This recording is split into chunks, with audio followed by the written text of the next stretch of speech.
You ask Tiger to solve. This deals with linear equations with one unknown. The final result is x equals -8/3. Let's solve it step by step. Group all constants on the right side of the equation. Add 6 to both sides. Simplify the arithmetic.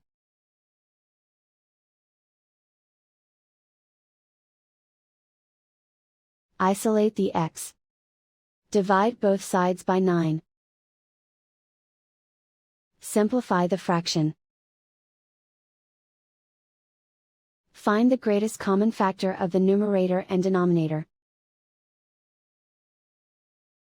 Factor out and cancel the greatest common factor. And so the final result is x equals -8/3.